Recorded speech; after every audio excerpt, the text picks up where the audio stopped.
Hello my dear student, कैसे हैं आप लोग। मैं चंदन सर आप सभी स्टूडेंट को स्वागत करता हूं A to Z क्लासेज में। आज मैं आप लोग को सॉलिड स्टेट केमिस्ट्री का फर्स्ट चैप्टर ठोस अवस्था से ऑब्जेक्टिव लेकर आया हूं। आज का वीडियो में हम लोग डिस्कस करेंगे सॉलिड स्टेट ठोस अवस्था का ऑब्जेक्टिव, जो कि आपके लिए आपके एग्जाम के लिए बहुत महत्वपूर्ण है। आप सब्जेक्टिव पढ़े होंगे क्लास में, आपके पास कंसेप्ट होगा, उस आधार पे ऑब्जेक्टिव का प्रैक्टिस कीजिए। ऑब्जेक्टिव से ही कंसेप्ट क्लियर होगा, रिवीजन होगा। जितना ज़्यादा ऑब्जेक्टिव बनाइएगा उतना ज़्यादा बेनिफिट होगा। 50% आपके सिलेबस में ऑब्जेक्टिव कर दिया गया है। तो चलिए बिना समय को बर्बाद करते हुए आपको ऑब्जेक्टिव की ओर लेकर चलते हैं। आप लोग यदि जानिएगा जिस ऑब्जेक्टिव का आंसर जानिएगा आप कमेंट में लिख सकते हैं, या जिसका नहीं आंसर आप कंसेप्ट के साथ समझिएगा। चलिए तो हम लोग फर्स्ट प्रश्न की ओर लेकर चलते हैं।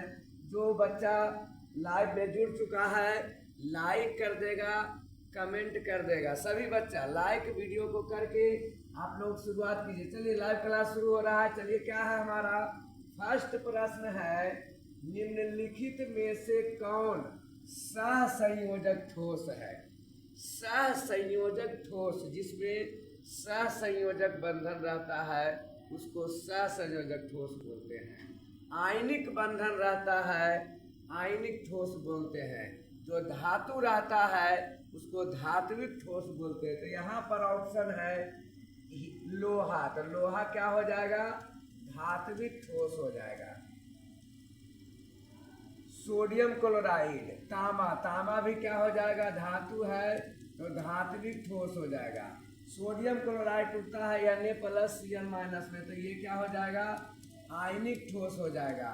अब हम लोग को कह रहा है सहसंयोजक ठोस कौन है, तो आंसर क्या होगा हमारा, हीरा। आंसर क्या होगा, तो सहसंयोजक ठोस कौन है, हीरा। क्वेश्चन नंबर 2 देखते हैं। घनाकार क्रिस्टल में बेवरेज जालक की संख्या क्या होती है। घनाकार क्रिस्टल में बेवरेज जालक की संख्या क्या होती है, ध्यान देना है एकदम। घनाकार क्रिस्टल में बेवरेज जालक की संख्या क्या होती है, तो घनाकार क्रिस्टल में बेवरेज जालक का ऑप्शन है 3, 1, 4 और 14। तो आंसर क्या, घनाकार क्रिस्टल में बेवरेज जालक की संख्या कितना होता है, 3 होता है। टोटल बेवरेज जालक की संख्या पूछेगा तो 14 होगा। टोटल बेवरेज जालक की संख्या पूछा जाएगा तो कितना होगा, 14। ध्यान से कंसेप्ट से समझिए, कोई हड़बड़ी नहीं है, आपके पास समय है। अभी ये 5वां महीना मई ही चल रहा है, आप लोग को फरवरी में एग्जाम देना। अस्थिर से टोटल चैप्टर का ऑब्जेक्टिव आप लोग को कराया जाएगा। आपको करना क्या है, प्रत्येक दिन आपको मेरे लाइव क्लास में जुड़ना है। केमिस्ट्री से टेंशन नहीं रहेगा, मेहनत के साथ आपको समझाया जाएगा। कितना भी स्टूडेंट कमजोर रहेगा पढ़ाई में, लेकिन अगर जो डेली लाइव क्लास में जुड़ जाता है तो ऑब्जेक्टिव रटने की जरूरत नहीं पड़ेगा। कंसेप्ट के साथ केवल यहाँ पढ़ाई पर फोकस करना है, पढ़ाई पर फोकस करना है। क्वेश्चन नंबर 3, एक अष्ट फलक रिक्ति निम्नलिखित में कितने गोलाकार से घिरा रहता है। अष्ट फलक कितना गोलाकार कणों से घिरा रहता है। एक होता है चतुष्फलक रिक्त और एक होता है अष्टफलक रिक्त। तो टेट्राहेड्रल वॉइड चतुष्फलक रिक्त को कहते हैं, वो 4 गोला से घिरा रहता है। और अष्टफलक रिक्त जो होता है इसको ऑक्टाहेड्रल वॉइड बोलते हैं, ये 6 गोलाकार कणों से घिरा रहता है। तो आंसर हमारा दे रहा है, ऑप्शन क्या है, 4, 6, 8 और 12। तो यहाँ पर अष्टफलकीय रिक्त बोल रहा है, तो आंसर क्या हो जाएगा, 6 हो जाएगा। अष्टफलकीय रिक्त कितने गोलाकार कणों से घिरे होते हैं, तो 6 गोलाकार कणों से। यही बोलता चतुष्फलकीय रिक्त तो आंसर 4 होता, लेकिन यहाँ पर अष्टफलकीय बोला गया तो आंसर क्या हो जाएगा, 6 हो जाएगा। आंसर क्या हो जाएगा, 6 हो जाएगा। आंसर क्या हो जाएगा, 6 रहेगा। चलिए अब हम लोग क्या करते हैं, अब हम लोग आगे चलते हैं क्या, चलिए क्वेश्चन नंबर 4 में आते हैं। क्वेश्चन नंबर 4 हमारा क्या कह रहा है, ध्यान देना है। निम्नलिखित में किस प्रकार के दोष के कारण क्रिस्टल के घनत्व में कमी होता है? किस दोष के कारण? तो पहला दोष है फ्रेंकल दोष, शॉर्टकी दोष, अंतराली दोष और एफ केंद्र या इसी को एफ सेंटर भी बोला जाता है। यहाँ पर प्रश्न है घनत्व में कमी होती है या घनत्व घट जाता है किस दोष के कारण? तो किस दोष के कारण क्रिस्टल का घनत्व घटता है? तो आंसर क्या होगा, शॉर्टकी दोष। शॉर्टकी दोष के कारण क्रिस्टल का घनत्व चेला क्या होता है, घट जाता है। कंसेप्ट के साथ समझिए, ऑब्जेक्टिव प्रत्येक दिन आप लोग को चलेगा। अभी सॉलिड स्टेट फर्स्ट चैप्टर से शुरू किए हैं, आप लोग को। उसके बाद सेकंड चैप्टर, थर्ड चैप्टर, पूरा चैप्टर 16 चैप्टर केमिस्ट्री में पढ़ना है। 12 क्लास में आप लोग स्थिर से समझते जाइएगा। यहाँ पर किस दोष के कारण क्रिस्टल के घनत्व में कमी होती है? तो क्या हो जाएगा, शॉर्टकी दोष। शॉर्टकी दोष। मेहनत पे भरोसा रखो, कामयाबी जरूर मिलेगा। मेहनत पे भरोसा रखो, कामयाबी जरूर मिलेगा। कोई काम असंभव नहीं है अगर आप मेहनत से करते हैं। तो मेहनत से कीजिएगा तो कोई काम असंभव नहीं है। आपको रिवीजन करते करते एक दिन ऐसा आएगा कि टोटल प्रश्न आप लोग को रिवीजन में रहेगा। प्रश्न देखते के साथ आपको लगेगा कि इसका आंसर हम लोग जानते हैं। इतना बार रिवीजन करवाएंगे, इतना बार रिवीजन कराएंगे कि कोई भी प्रश्न आपके लिए असंभव नहीं रहेगा। आपको प्रत्येक दिन केवल लाइव दौड़ना है। मेहनत से सब चीज मिलता है, मेहनत से सभी चीज आप प्राप्त कर सकते हैं। चलिए प्रश्न नंबर 5 क्या है, निम्नलिखित में कौन फेरी चुंबकीय पदार्थ है? फिर से बताते हैं कि चुंबकीय पदार्थ 5 प्रकार के होता है। चुंबकीय पदार्थ 5 प्रकार के होता है। प्रतिचुंबकीय, दूसरा अनुचुंबकीय, तीसरा लौह चुंबकीय, चौथा प्रतिलौह चुंबकीय और 5वां होता है फेरी चुंबकीय। लौह चुंबकीय को फेरो चुंबकीय भी बोला जाता है, प्रतिलौह चुंबकीय को एंटी फेरो चुंबकीय भी बोला जाता है और 5वां होता है फेरी चुंबकीय। तो यहाँ पर बोला जा रहा है कि फेरी चुंबकीय पदार्थ कौन है? तो आंसर होगा Fe3O4। Fe3O4 जो होता है वो फेरी चुंबकीय पदार्थ होता है। Fe3O4 क्या होता है? फेरी चुंबकीय पदार्थ। तो आंसर क्या होगा, बी, Fe3O4। क्वेश्चन नंबर 6, निम्नलिखित में से कौन अक्रिस्टलीय ठोस का उदाहरण है? निम्नलिखित में से कौन अक्रिस्टलीय ठोस का उदाहरण है? तो अक्रिस्टलीय ठोस जो होता है वो कांच होता है। अक्रिस्टलीय ठोस का उदाहरण कौन होता है? कांच होता है। चलिए प्रश्न संख्या हम लोग क्या करते हैं, 7 देखते हैं। प्रश्न संख्या 7 में हम लोग चलते हैं कि क्या कह रहा है। 7 नंबर, रवा में, रवा मतलब होता है ठोस, ध्यान से समझिएगा, रवा मतलब ठोस। तो रवा में जब इलेक्ट्रॉन ऋणायन द्वारा खाली स्थान में पकड़ लिया जाता है तो कौन सा दोष होता है? इलेक्ट्रॉन किसके द्वारा? ऋणायन के द्वारा खाली स्थान में पकड़ लिया जाता है तो कौन दोष? इसका देखिए ऑप्शन दे रहे हैं, शॉर्टकी दोष, फ्रेंकल दोष, एफ सेंटर, इनमें से कोई नहीं। तो इलेक्ट्रॉन अगर खाली स्थान में जाता है तो इसको बोलते हैं एफ सेंटर।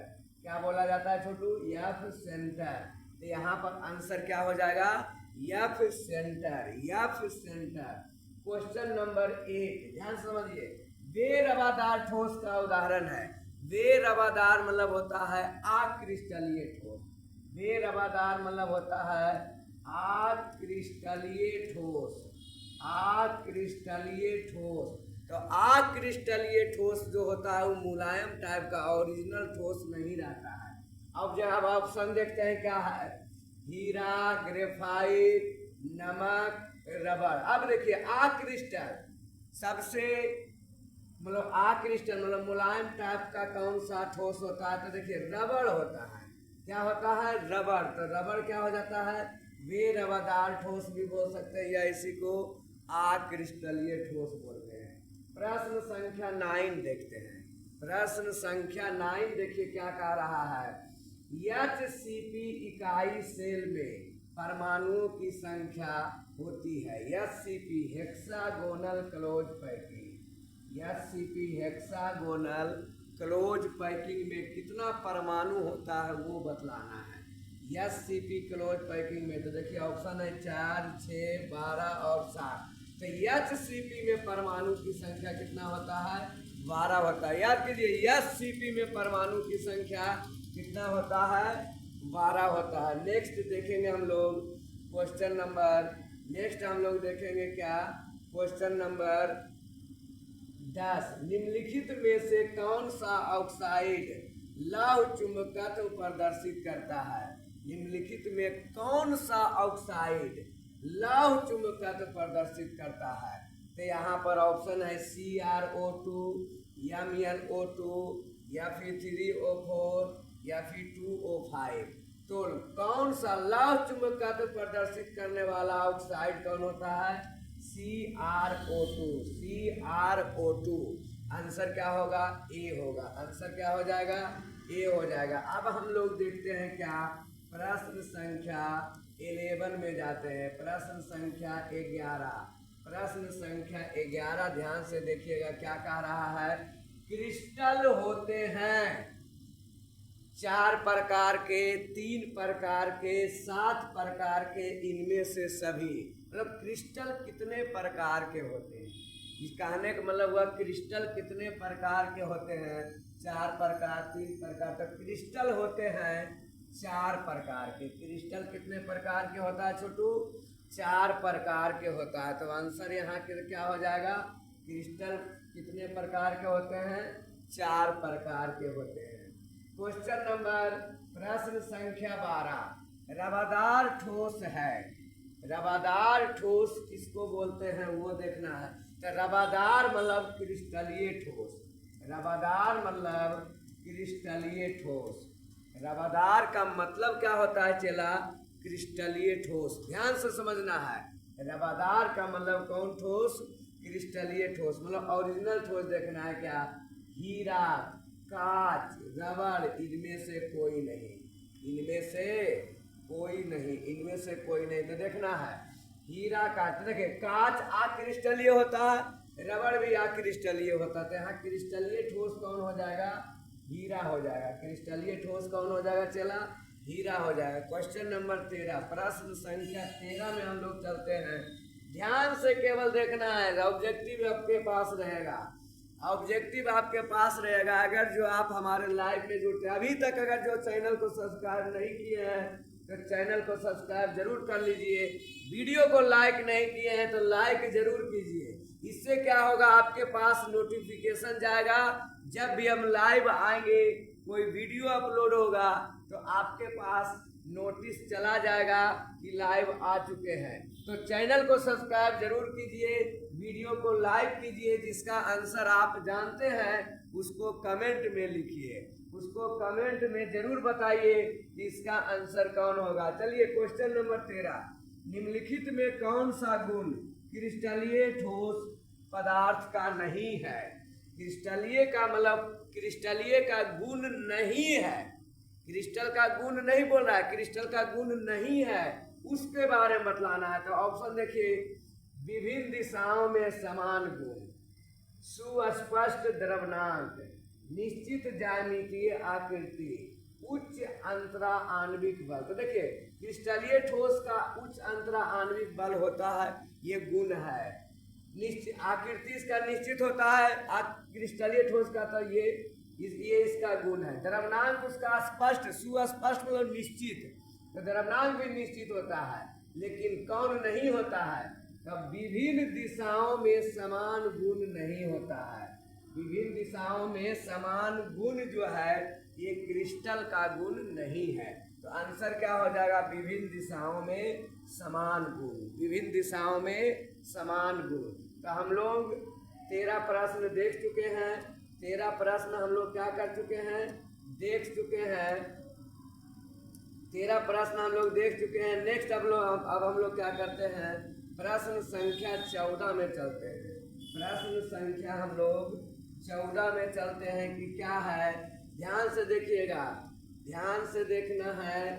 प्रश्न संख्या 14 क्या है हमारा? चलिए, तो प्रश्न संख्या 14 आ गया। आप लोग ध्यान से समझना है और देखना है कि क्या है। चलिए, तो हम लोग चलते हैं। प्रश्न संख्या 13 तक हो गया था हमारा। 14 ध्यान से ऑब्जेक्टिव को समझते जाना है, कोई दिक्कत नहीं होगा। और यही ऑब्जेक्टिव आपको सफल दिलाएगा, एग्जाम में अच्छा नंबर दिलाएगा और एक सफल स्टूडेंट के रूप में आपकी पहचान बनाएगा। तो आप अपना पहचान एक सफल स्टूडेंट में साबित करना चाहते हैं तो हमारे लाइव क्लास में प्रत्येक दिन अवश्य जुड़े। इससे आपको ऑब्जेक्टिव रटने की या याद करने की ज़रूरत नहीं, इतना प्रैक्टिस ऑब्जेक्टिव का होगा कि आप क्लास में ही याद कर लीजिएगा। और ये बिल्कुल फ्री क्लास चलता है। आप अपने दोस्त लोग को भी बताइए कि प्रत्येक दिन केमिस्ट्री की लाइव क्लास चलती है। चलिए देखते हैं प्रश्न संख्या 14। किसी क्रिस्टल में 2 समानांतर तलों के मिलर निर्देशांक होते हैं। कोई भी क्रिस्टल है तो 2 समानांतर तल है, समानांतर तल है, इसका मिलर निर्देशांक मतलब दोनों तल का मिलर निर्देशांक भी क्या होता है? समान होता है। तो याद रखिएगा, समानांतर तल रहेगा तो दोनों का मिलर निर्देशांक क्या होता है? समान होता है। मिलर निर्देशांक क्या होता है? समान होता है। कोशिश कीजिए दिमाग को अस्थिर करने का और पढ़ाई पे ध्यान लगाने का। बिना कुछ किए जय जयकार नहीं होती और कोशिश करने वालों की कभी हार नहीं होती। तो आप लोग कोशिश में कोई कमी नहीं करिएगा, कोशिश में कोई कमी नहीं करिएगा। चलिए, क्वेश्चन नंबर 15 ये मिसप्रिंट है, इसका टोटल पॉइंट नहीं लिखा गया। तो हम लोग क्वेश्चन नंबर 16 में चलते हैं। क्वेश्चन नंबर 16 में चलते हैं। देखिए क्या है, एचसीपी संरचना में पैकिंग प्रभाज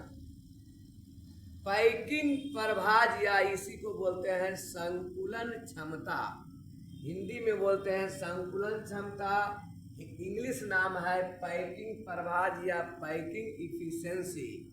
तो देखिए क्या है, एचसीपी संरचना है। क्या है? एचसीपी संरचना। एचसीपी संरचना देखिए ऑप्शन क्या है? 0.68, 0.74, 0.54, 0.50। तो एचसीपी रहेगा छोटू। तो एचसीपी का पैकिंग प्रभाज होता है 0.74, 0.74। याद रखना है एचसीपी का पैकिंग प्रभाज कितना? 0.74। क्वेश्चन नंबर प्रश्न संख्या 17। प्रश्न संख्या 17 में आइए, देखिए क्या कह रहा है कि मूल क्रिस्टल तंत्र की संख्या होती है। मूल क्रिस्टल तंत्र की संख्या होती है। तो बेवरेज जालक की संख्या 14 होता है और मूल क्रिस्टल तंत्र की संख्या कितना होता है वो बतलाया जा रहा है। तो देखिए ऑप्शन है 4, 7, 14, 8। तो मूल क्रिस्टल तंत्र की संख्या कितना होता है छोटू? 7 होगा। मूल क्रिस्टल तंत्र की संख्या कितना? 7। अब बेवरेज जालक की संख्या बोलेगा तो 14 होगा। तो यहाँ पर हम लोग को मूल क्रिस्टल तंत्र बोल रहा है तो 7। Question number 18। क्वेश्चन नंबर 18 में हम लोग आते हैं। क्या कह रहा है? बीसीसी इकाई सेल में मुक्त खाली जगह का प्रतिशत। खाली जगह मतलब वॉइड, खाली जगह को ही बोलते हैं वॉइड या रिक्त स्थान, या उसी को क्या बोलते हैं? रिक्त स्थान। तो जितना पैकिंग प्रभाज रहता है, वो भरा हुआ भाग बतलाता है। अब बाकी जो भाग रहता है खाली, तो यहाँ BCC टाइप है। यहाँ क्या बोल रहा है? BCC। तो BCC में 68% भाग भरा हुआ रहता है। BCC में 68% भाग क्या रहता है? भरा हुआ रहता है। तो खाली कितना बच गया? ऑप्शन देखिए क्या है? 32%, 34%, 28% और 30%। तो आप ध्यान दीजिए, 68% भाग जब भरा हुआ है तो खाली भाग कितना हो जाएगा? 32%। खाली भाग कितना हो जाएगा? तो BCC में खाली जगह का प्रतिशत कितना हो गया? 32%। चलिए प्रश्न संख्या 19 में आइए। हड़बड़ाने की जरूरत नहीं है, कुछ नहीं सोचना है, केवल रिवीजन करते जाना है और जो कंसेप्ट देते हैं उस पर ध्यान देना है। पढ़ाई आपका मेन लक्ष्य है। पढ़ाई ही आपका क्या है? मेन लक्ष्य है। इसके अलावा आपका भविष्य कोई नहीं बना सकता है। आपको अगर जिंदगी में सफल होना है तो एक ही रास्ता है, पढ़ाई को अपना रास्ता बनाइए। दूसरे रास्ता पे चलिएगा आप मंजिल को नहीं पा सकते हैं। मंजिल को पाने के लिए पसीना बहाना पड़ता है। मंजिल को पाने के लिए पसीना बहाना पड़ता है। यूं ही बैठे बैठे लोग कोई मंजिल नहीं पा सकते। तो आपको अपना मंजिल पाना चाहते हैं तो आपको मेहनत जरूर करना पड़ेगा, मेहनत जरूर करना पड़ेगा। तो यहाँ पर देखिए क्वेश्चन नंबर 19 का, एक धातु का नवाकरण hexagonal close pack SCP, direct short में SCP संरचना में वो है तो धातु का कोऑर्डिनेशन संख्या HCP में कोऑर्डिनेशन संख्या कितना होता है? तो SCP का कोऑर्डिनेशन संख्या 12 होता है, 12 होता है। ध्यान दीजिएगा, SCP का कोऑर्डिनेशन संख्या कितना? 12। चलिए प्रश्न संख्या हम लोग 20 में चलते हैं। प्रश्न संख्या 20 में देखिए क्या कह रहा है। निम्नलिखित में कौन से जोड़े में क्रमशः चतुष्फलकीय वॉइड और अष्टफलकीय वॉइड होता है? चतुष्फलकीय वॉइड और अष्टफलकीय क्रमशः बताना चाह रहा है। तो देखिए चतुष्फलकीय टेट्राहेड्रल वॉइड, इसको शॉर्ट में टीवी बोलते हैं, और अष्टफलकीय ऑक्टाहेड्रल वॉइड शॉर्ट में ओवी बोलते हैं, ऑक्टाहेड्रल वॉइड। तो किसमें पाया जाता है वो बतलाना है। ऑप्शन देखिए क्या है? BCC और FCC, HCP और सिंपल क्यूबिक। HCP ये C नंबर है, ये ऑप्शन नंबर B हो गया, ये ऑप्शन नंबर D हो गया। तो SCP और CCP, BCC और SCP। तो यहाँ पर चतुष्फलकीय पाया जाता है HCP में और अष्टफलकीय CCP में। तो आंसर हमारा क्रमशः कौन हो जाएगा? HCP और CCP, HCP और CCP।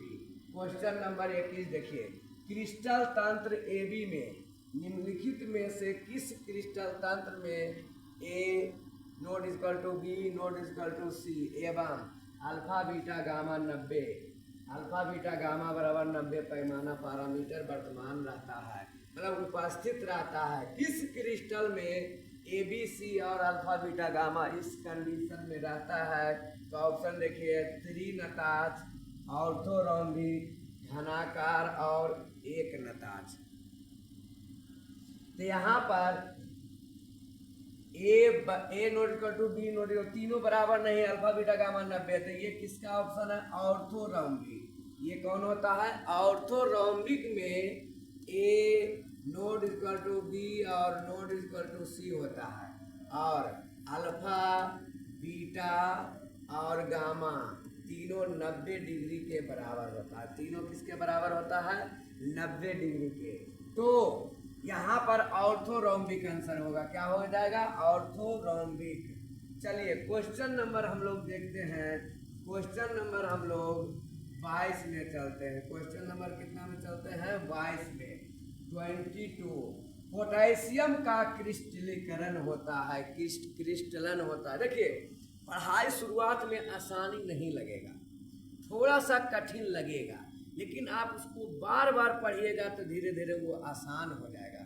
आसान, पढ़ाई को आसान बनाना पड़ेगा। इतना प्रैक्टिस कीजिए, इतना पढ़िए कि कि वही पढ़ाई आपको आसान, शुरुआती करने में कठिन होता है। हम भी जब लाइव आते थे शुरू में तो एक दिन लाइव आते थे, 2 दिन अब्सेंट हो जाते थे, लेकिन उसके लिए कसम खाना पड़ेगा कि डेली आना है, डेली पढ़ना है तो पढ़ना है, तभी आप एक सफल स्टूडेंट बन पाइएगा। मेरे साथ भी ऐसा प्रॉब्लम आता था, लाइव एक दिन आते थे फिर 10 दिन गायब हो जाते थे, लेकिन मैंने सोचा कि नहीं, मेहनत के बिना लाइव में बच्चा नहीं आएगा, तो उसके लिए अब प्रत्येक दिन आते हैं, प्रत्येक दिन लाइव आते हैं। आप लोग भी यही कसम खाइए कि प्रत्येक दिन थोड़ा थोड़ा पढ़ो, लेकिन प्रत्येक दिन पढ़ो।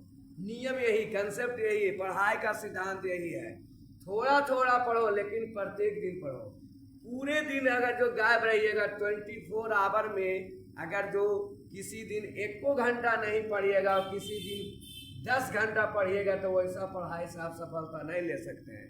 पढ़ाई के लिए आप 4 घंटा कंटिन्यूअस पढ़िए, किसी दिन 6 घंटा, किसी दिन 4, लेकिन कम से कम 2 घंटा जरूर पढ़िए।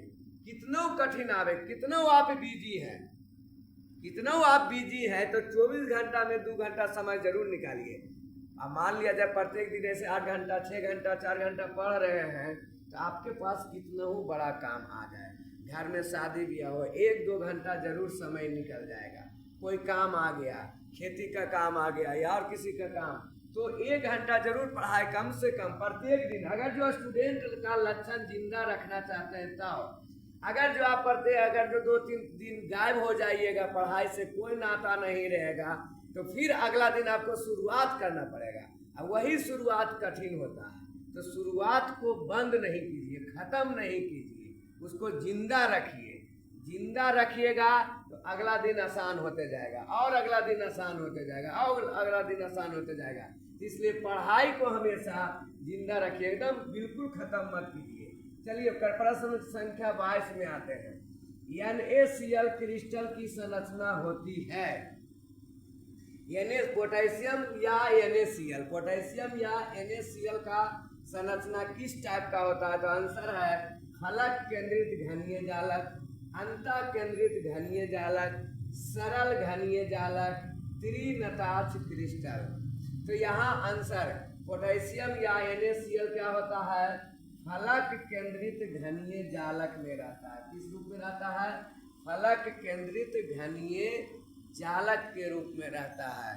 फलक केंद्रित घनीय जालक के रूप में रहता है, फलक केंद्रित घनीय जालक के रूप में। तो आंसर क्या हो जाएगा? ए हो जाएगा। आंसर क्या हो जाएगा? ए हो जाएगा। आंसर हमारा क्या रहेगा? ए। चलिए प्रश्न संख्या 23 हम लोग चलते हैं। ध्यान से, कंसेप्ट हटाना नहीं है, दिमाग में स्थिर से बता रहे, कोई हड़बड़ी नहीं। क्वेश्चन नंबर 23, सोडियम क्लोराइड का जालक है। सोडियम क्लोराइड का जालक किस रूप में रहता है? षष्ठकोणीय, अष्टफलकीय, चतुष्फलकीय, वर्ग समतलीय। तो सोडियम क्लोराइड का जो जालक होता है चेला, अष्टफलकीय रूप में रहता है। कौन रूप में रहता है? यही NaCl सोडियम क्लोराइड है। ऐसा यह फलक केंद्रित घनीय, और अगर जो फलकीय बोलेगा तो क्या हो जाएगा? अष्टफलकीय। क्या हो जाएगा चेला?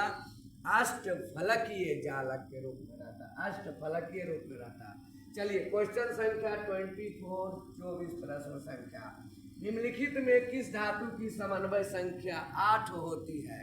समन्वय संख्या 8 होती है, तो समन्वय संख्या BCC का 8 होता है।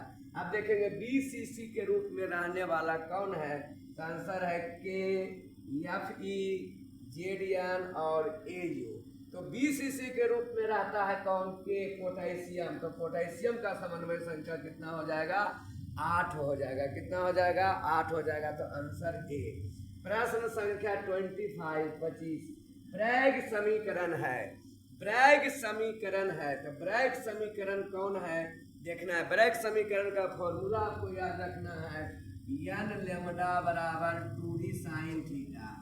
n लैम्डा बराबर 2d साइन थीटा। ऑप्शन देखिए यहाँ है, n लैम्डा बराबर d साइन थीटा, n बराबर 2d sine theta, n lambda बराबर 2d, n लैम्डा बराबर 2d साइन थीटा। तो यहाँ आंसर देखिए, आंसर नंबर क्या हो जाएगा? डी हो जाएगा, n लैम्डा बराबर 2d साइन थीटा। तो हम लोग कहाँ तक देखे? 25 तक। 25 प्रश्न। चलिए प्रश्न संख्या 26 में देखते हैं। बॉडी सेंटर्ड क्यूबिक सेल में लैटिस बिंदुओं की संख्या होती है। तो body centred cubic cell BCC को बोलते हैं। किसको बोलते हैं?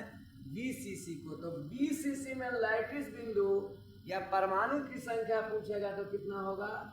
2 होगा। बीसीसी में 2 होता है, एफसीसी में 4 होता है, सिंपल क्लोज पैकिंग में 1 होता है। एफसीसी बोलेगा तो 4 होगा। कितना होता है? 4। और सिंपल वाला बोलेगा तो इसमें कितना होता है? 1। और बीसीसी में कितना होता है? 2 होता है। तो आंसर यहाँ पर हमारा क्या हो जाएगा? 2 हो जाएगा। 26 के बाद हम लोग प्रश्न संख्या 27 में देखते हैं। 26 के बाद हम लोग देखते हैं प्रश्न संख्या 27। ध्यान दीजिएगा, प्रश्न संख्या कितना देख रहे हैं हम लोग? 27 में देखेंगे। प्रश्न संख्या 27। ध्यान से समझिएगा, तुरंत प्रश्न आपके पास रहेगा। तुरंत प्रश्न 27 का आपके पास आ जाता है। चलिए 27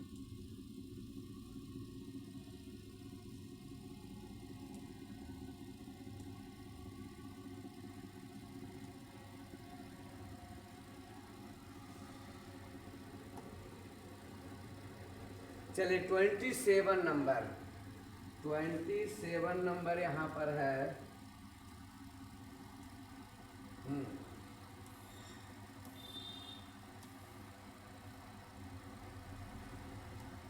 चलिए प्रश्न संख्या 27।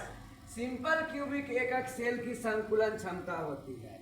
सिंपल क्यूबिक एकक सेल की संकुलन क्षमता, तो सिंपल का होता है कितना? संकुलन मतलब भरा हुआ भाग।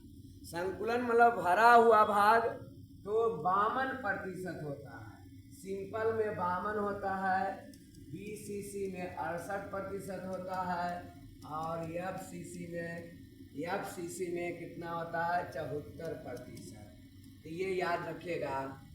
अब क्वेश्चन तो यहाँ पर आंसर हो जाएगा कितना? 52%। Question number 28। शॉटकी दोष के कारण ठोस का घनत्व। देखिए कितना आसान प्रश्न है। शॉटकी दोष के कारण क्रिस्टल का घनत्व मतलब ठोस का घनत्व क्या हो जाता है? बढ़ जाता है, घट जाता है, शून्य हो जाता है, इनमें से कोई नहीं। तो शॉटकी दोष के कारण क्रिस्टल का घनत्व क्या हो जाता है छोटू? घट जाता है। क्या हो जाता है? घट जाता है। तो आंसर नंबर बी होगा। क्वेश्चन नंबर 29 फ्रैंकल तथा शॉटकी दोष होते हैं। फ्रैंकल दोष और शॉटकी दोष किस टाइप का दोष है? नाभिकीय दोष, क्रिस्टल दोष, परमाणु दोष, अणु दोष। तो शॉटकी और फ्रैंकल ये क्या है? क्रिस्टल दोष है। कौन दोष है? क्रिस्टल दोष। तो 29 का आंसर क्या हो जाएगा? बी हो जाएगा। इसी तरह से आप लोग को मेहनत करना है, मेहनत कीजिएगा। दोबारा आ गया प्रश्न तो कोई दिक्कत नहीं, आपको रिवीजन होते जाएगा। प्रत्येक चैप्टर का इसी तरह से रिवीजन करते रहिए, आपको सफलता जरूर मिलेगी। बहा के पसीना मंजिल को पाना है, बहा के पसीना मंजिल को पाना है। तरक्की दहेज में नहीं मिलती, इसे कमाना पड़ता है। तरक्की दहेज में नहीं मिलती, इसे कमाना पड़ता है। तो याद रखिएगा, हमेशा पैसा को आपको कमाना पड़ेगा, उसके लिए आपको सफलता लेना है। सफलता के लिए ही अभी हम लोग परिश्रम कर रहे हैं। चलिए 20 इकाई सेल की संकुलन क्षमता होती है। 20 इकाई सेल की संकुलन क्षमता क्या होती है? अभी बताए। 20 इकाई सेल का संकुलन क्षमता कितना? 68%। आंसर नंबर बी हो जाएगा। 31 नंबर एफसीसी इकाई सेल का संकुलन क्षमता। देखिए एफसीसी का कितना बता वाला है? 74%। तो आंसर क्या हो जाएगा? 74%। सी नंबर कितना हो जाएगा? C number. तो 31 का आंसर एफसीसी का संकुलन क्षमता कितना हो जाएगा? 74%। 74%। चलिए 31 के बाद क्वेश्चन नंबर 32 में हम लोग चलते हैं। क्वेश्चन नंबर 32 में चलते हैं। क्या कह रहा? फलक केंद्रित घनीय जालक में एकक कोशिका कितने एकक कोशिकाओं के साथ सहभाजित होती है? कितने एकक कोशिका के साथ सहभाजित होती है? फलक केंद्रित में बोल रहा है कितने? तो फलक केंद्रित आंसर है 8, 4, 2 और 6। तो फलक केंद्रित में कितना से? 8 से सहभाजित होता है। कितना से? 8, मतलब चारों तरफ से 8 से सहभाजित रहता है। चलिए प्रश्न संख्या 33, एक क्रिस्टल में कितने प्रकार के क्रिस्टल त्रिविमीय जालक संभव है? कितना त्रिविमीय जालक संभव है, मतलब बेवरेज जालक वही हुआ, त्रिविमीय जालक बोलिए या उसी को बेवरेज है। कितना तरह का बेवरेज क्रिस्टल जालक हम लोग को संभव है? तो 23, 7, 230 और 14। तो संभव जालक कितना होता है? 14 होता है, आंसर नंबर डी। तो अधिक से अधिक कितना जालक संभव है? तो 14 जालक संभव है। क्वेश्चन नंबर 34, एफसीसी एक जालक में कितने परमाणु होते हैं? एफसीसी जालक में कितने परमाणु पाया जाता है? फिर से देखिए बता रहे हैं, सिंपल वाला में रहता है, सिंपल वाला में 1 रहता है, बीसीसी में 2 रहता है और एफसीसी में 4 रहता है। तो यहाँ पर एफसीसी एक जालक में कितने परमाणु होते हैं? तो आंसर 4 हो जाएगा। आंसर कितना हो जाएगा? 4। क्वेश्चन नंबर 35, CsCl की क्रिस्टल संरचना है। CsCl की क्रिस्टल संरचना है SCC मतलब सिंपल, FCC, BCC, इनमें से कोई नहीं। तो क्रिस्टल की संरचना क्या होती है? CsCl का क्रिस्टल संरचना क्या होता है? BCC टाइप का। किस टाइप का होता है छोटू? BCC टाइप का। क्वेश्चन नंबर 36, निम्नलिखित आयनिक यौगिक में क्रिस्टल में आप किसमें धनायन तथा ऋणायन के केंद्रों में अधिकतम दूरी होगी? मतलब किसमें अधिकतम धनायन और ऋणायन के बीच? यहाँ देखिए टूटेगा किसके किसके बीच? Li प्लस और F माइनस। यहाँ टूटेगा CS प्लस और F माइनस। यहाँ टूटेगा CS प्लस और I माइनस। यहाँ टूटेगा हम लोग को क्या? Li प्लस और I माइनस। तो सबसे अधिक दूरी किसमें होगा? तो जिसका बड़ा साइज, तो देखिए CS है, Li और CS में बड़ा साइज CS का होता है, फ्लोरीन और आयोडीन में बड़ा साइज आयोडीन का होता है। तो CS और I के बीच दूरी सबसे क्या होगा? अधिक होगा। CS और I के बीच दूरी सबसे क्या होगा? अधिक होगा। क्वेश्चन नंबर हम लोग 37 नंबर में देखते हैं। क्वेश्चन नंबर 37 क्या कह रहा है? P प्रकार के डोपिंग अर्धचालकों में प्राप्त करने के लिए मिलाई गई अशुद्धि में सहसंयोजी इलेक्ट्रॉन की संख्या होगी। P टाइप में देखिए क्या मिलाते हैं हम लोग? बोरॉन को मिलाते हैं। P टाइप में बोरॉन को मिलाते हैं और N टाइप रहता है तो इसमें फास्फोरस को मिलाते हैं। तो इसमें इलेक्ट्रॉन 5 होता है, इसमें इलेक्ट्रॉन 3 होता है। तो यहाँ पर P टाइप बोला है, P टाइप बोला है, तब P टाइप में बोरॉन में इलेक्ट्रॉन की संख्या कितना होता है? 3 होता है। तो आंसर ए होगा। क्वेश्चन नंबर 38, N2O में सोडियम की उप सहसंयोजन संख्या होती है। N2O में सोडियम का कितना? चलो ध्यान से देखिएगा क्या है? N2O में सोडियम का उप सहसंयोजन संख्या, तो N2O में 6482। तो यहाँ पर उप सहसंयोजन संख्या कितना होता है? 4 होता है। N2O में कितना होता है? 4 होता है। इसी तरह से आप लोग को धीरे धीरे मेहनत करते जाना है, धीरे धीरे मेहनत। तो देखिए धीरे धीरे सब हासिल होगा, धीरे धीरे सब हासिल होगा अगर आप भरोसा लोगों पर नहीं अपने आप खुद पर करते हैं। धीरे धीरे सभी हासिल होगा अगर आप भरोसा लोगों पर नहीं, दूसरों पर नहीं, अपने आप पे करते हैं तो धीरे धीरे सभी हासिल होगा। लोग क्या कहते हैं उसको भुला जाइए, आप क्या कर रहे हैं उस पर फोकस कीजिए। लोग तो आपका शिकायत करेंगे ही, लेकिन आपके पास अपने आप में कितना दम है। लोग के शिकायत करने के बाद भी आप मेहनत नहीं करते हैं तो आपसे बड़ा बेवकूफ़ इस दुनिया में कोई नहीं है। लोग अभी शिकायत कर रहे हैं तो उसका जवाब देने के लिए आपको मेहनत करना पड़ेगा। वही मेहनत जो है उस आदमी को आगे चल के जवाब मिलेगा कि जिस पर मैंने हंसा वही व्यक्ति आज सक्सेस है। तो चलिए क्वेश्चन नंबर देखते हैं 39, अंतः केंद्रित घनीय संरचना में उप सहसंयोजन संख्या होती है। अंतः केंद्रित घनीय संरचना में उप सह अंतः केंद्रित बोलते हैं BCC को, body centred close packing, body centred close packing. तो यहाँ पर इसी को पिंड केंद्रित भी हिंदी बोला जाता है। तो उपसतह BCC में 8, 6, 4, 12 तो कितना होता है 8 होता है। BCC में कितना होता है 8। क्वेश्चन संख्या 40। तारा यक्ष तथा वाई तत्वों से निर्मित यौगिक घनीय संरचना में क्रिस्टलीकृत होता है, जिसमें यक्ष जो होता है कोण पर, यक्ष कहाँ पर होता है कोण पर, और वाई जो होता है फलक के केंद्र पर। तो कोण पर रहने वाला एक होता है, और फलक के केंद्र पर रहने वाला 3 होता है, और पिंड के केंद्र में रहने वाला भी 1 होता है। तो यक्ष है कोण पर तो 1 होगा, और वाई है फलक केंद्र पर तो 3 गो। तो यक्स बाई 3 आंसर जहाँ भी है वही आंसर होगा। X by 3 option number A. X by 3 option number A. चलिए क्वेश्चन नंबर 41। डायमंड क्रिस्टल में प्रत्येक कार्बन परमाणु अन्य कार्बन परमाणुओं से जुड़ा रहता है, इसकी संख्या होती है। मतलब डायमंड में कितना कार्बन, तो कार्बन का संयोजक था तो कितना से जुड़ा रहेगा 4 से। तो आंसर नंबर क्या हो जाएगा बी। 31 का आंसर क्या हो जाएगा 41 का आंसर क्या हो जाएगा बी हो जाएगा। चलिए हम लोग अब क्या चलते हैं क्वेश्चन नंबर 42 में 42 में ट्रांजिस्टर सेटों के निर्माण में प्रयुक्त होने वाला तत्व।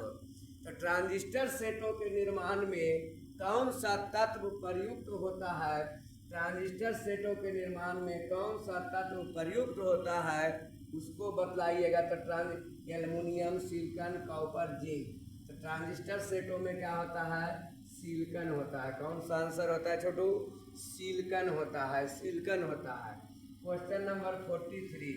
निम्नलिखित में कौन ऑक्साइड धातु की तरह विद्युतीय गुण दर्शाता है। कौन ऑक्साइड धातु की तरह विद्युतीय गुण दर्शाता है। तो ऑक्साइड बोल रहा है कौन सा SiO2, MgO, SO2, CrO2। तो कौन ऑक्साइड विद्युतीय गुण दर्शाता है तो CrO2। आंसर क्या हो जाएगा डी हो जाएगा। आंसर क्या हो जाएगा डी हो जाएगा। चलिए क्वेश्चन नंबर हम लोग 43 तक देख चुके हैं। क्वेश्चन नंबर कहाँ तक देखे हैं 43 तक देखे हैं। अब हम लोग 44 में चलते हैं। अब हम लोग किस में चलते हैं 44 यहाँ से शुरू होगा। चलिए तो 44 क्या कह रहा है चेला 44 क्या कह रहा है निम्नलिखित में से कौन बेरवादार ठोस है। बेरवादार मतलब अक्रिस्टलीय, उसी को बोलते हैं अक्रिस्टलीय ठोस है। तो देखिए बहुत आसान प्रश्न है। Graphite, quartz, glass, chrome, alum, silicon, carbide. तो देखिए ग्लास लगा है मतलब शीशा कांच, तो यही क्वार्ट्ज ग्लास जो होता है अक्रिस्टलीय होता है। Question number 45। मेहनत करना है छोटो, पढ़ाई से उबना नहीं है। कितना समय जा रहा है वो नहीं देखना है, कितना पढ़ रहे हैं कितना सीख रहे हैं उसको देखना है। हमेशा कभी भी आसान की ओर नहीं जाना है, कभी भी आसान की ओर आपको नहीं जाना। हमेशा बड़ा सोच रखो, बड़ा सोच रखो तो आपको सफलता मिलेगी। चलिए 45 का कह रहा है किस प्रकार के क्रिस्टल में बेवरेज जालक की संख्या सबसे अधिकतम होती है। तो बेवरेज जालक की संख्या सबसे अधिकतम 4 होता है किसमें ऑर्थोरोम्बिक में। अब घनाकार क्रिस्टल में 3 होता है, ऑर्थोरोम्बिक में क्या होता है 4 होता है। ऑर्थोरोम्बिक में क्या होता है 4। तो यहाँ पर सबसे अधिकतम किसमें होता है तो ऑर्थोरोम्बिक सी। 46 हम लोग देखेंगे, 46 हम लोग देखेंगे। पिंड केंद्रित घनाकार इकाई सेल में परमाणुओं की संख्या। पिंड केंद्रित मतलब BCC। तो BCC में कितना होता है 2। BCC में कितना 2 रहता है। FCC में कितना रहता है 4 रहता है। सिंपल में कितना रहता है 1 रहता है। तो BCC में परमाणुओं की संख्या कितना हो जाएगा 2 हो जाएगा। तो हम लोग 46 देखें। नेक्स्ट अब हम लोग देखते हैं 47। नेक्स्ट हम लोग देखते हैं चला 47 क्या है उसको देखते हैं। तो चलिए 47 की ओर बढ़िए। 47 यहाँ आपको आ गया। चलिए तो 47 क्या कह रहा है छोटू। चलिए 47 क्या कह रहा है ध्यान देना है।